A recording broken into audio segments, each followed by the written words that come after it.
शिवजी की जटा से गंगा जी की उत्पत्ति एक विस्तृत कथा। भगीरथ पर्वतों की खड़ी ढलानों पर हिमालय की गोद में बैठकर वर्षों से एक ही संकल्प में लीन थे, अपने पूर्वजों को मुक्ति दिलाने का संकल्प। उनके तप से दिक्पाल कांपते थे, देवता विस्मित थे और स्वयं समय भी मानो ठहर सा गया था।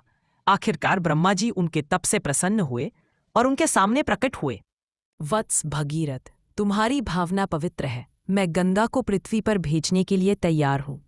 यह सुनकर भगीरथ की आंखों में आशा चमक उठी, परंतु ब्रह्मा जी शांत स्वर में आगे बोले, परंतु ध्यान रहे, गंगा का वेग असहनीय है।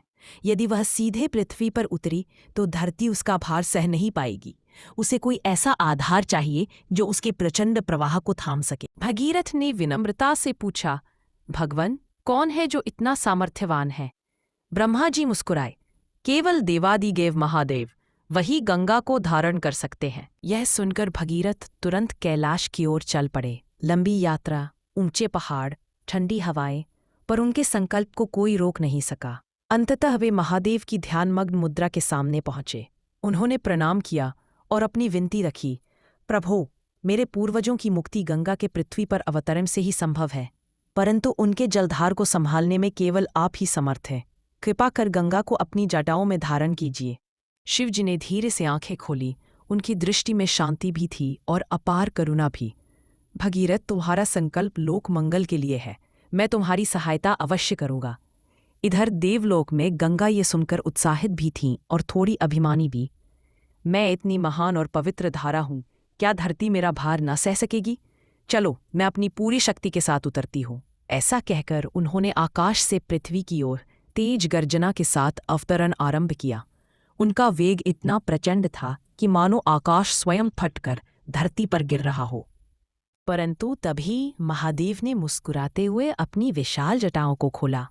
जैसे ही गंगा नीचे उतरी, महादेव ने अपनी जटाओं के जाल को फैला दिया।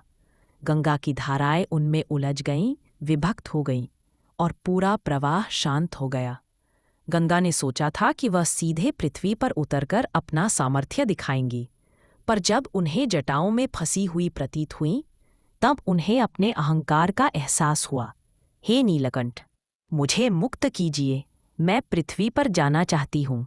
शिवजी बोले, गंगा, तुम्हारा वेग प्रचंड है, लेकिन उद्देश्य महान है। अहंकार के साथ नहीं, विनम्रता के साथ जाओ, तभी तुम्हारा प्रवाह कल्याणकारी होगा। यह सुनकर गंगा शांत हो गई। महादेव ने धीरे से अपनी जटाओं से एक पतली धारा को पृथ्वी की ओर बहा दिया और यहीं से भागीरथी